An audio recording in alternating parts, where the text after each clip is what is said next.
बिहार के लाखों बेरोजगार युवाओं के साथ एक और बड़ा अन्याय। जी हाँ, जिस वैकेंसी का सालों से इंतजार था, जिस भर्ती को लेकर लाखों परिवारों की उम्मीदें टिकी थी, सरकार ने उसी सपनों को बेरहमी से कुचल डाला।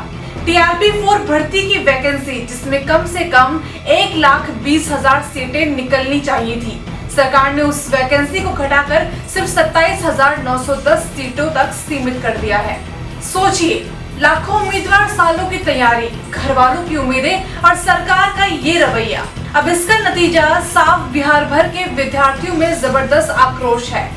9 सितंबर को पूरे राज्य भर में उम्मीदवार पटना में जुटेंगे और पटना कॉलेज में एक विशाल विरोध मार्च निकालने का ऐलान किया गया है। छात्र नेताओं ने साफ कह दिया है, अगर सरकार ने वैकेंसी की संख्या नहीं बढ़ाई, अगर 1,20,000 सीटें बहाल नहीं की गई, तो ये आंदोलन रुकेगा नहीं। अब आप जरा हकीकत समझिए, बिहार में सैकड़ों स्कूलों में आज भी शिक्षक नहीं है, कक्षाएं खाली पड़ी हैं, बच्चों की पढ़ाई ठप है, लाखों सीटें खाली पड़ी है, लेकिन सरकार सिर्फ 27,000 भर्ती कर रही है।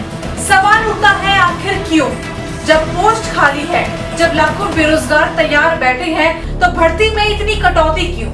क्या ये बिहार के युवाओं से धोखा नहीं है? यही वजह है कि लाखों की संख्या में युवा अब सड़कों पर उतरने वाले हैं। छात्र नेता दिलीप ने साफ कहा, 9 सितंबर से पटना कॉलेज में आंदोलन की शुरुआत होगी और ये लड़ाई तब तक जारी रहेगी जब तक सरकार 1,20,000 सीटों की बहाली नहीं करती।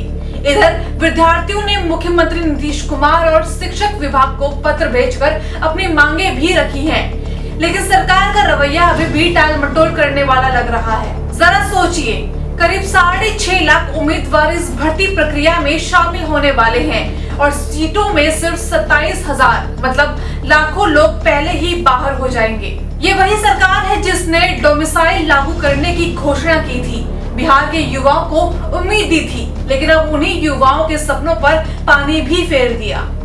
तो कुल मिलाकर ये मामला अब सिर्फ वैकेंसी का नहीं, बल्कि बिहार की भविष्य का भी पड़ गया है। ये लाखों बेरोजगार युवाओं के भविष्य का सवाल है और अगर सरकार ने जल्द ही बड़ा कदम नहीं उठाया, तो ये आंदोलन नीतीश सरकार के लिए एक बहुत बड़ी चुनौती बन जाएगा। हम आरएम न्यूज से इस पूरे आंदोलन की हर अपडेट आपको दिखाते रहेंगे, लेकिन एक बात साफ है, बिहार के युवाओं ने ऐलान कर दिया है, कम से कम 1,20,000 सीटें चाहिए, नहीं तो विरोध इसी तरीके से जारी रहेगा। अब देखना ये है, क्या नीतीश सरकार युवाओं की आवाज सुनेगी या फिर लाखों बेरोजगारों को सड़कों पर उतरने के लिए मजबूर करेगी? इन सवालों का जवाब सिर्फ सरकार के पास है। इस पर आपकी क्या राय है, हमें कमेंट में जरूर बताएं। धन्यवाद।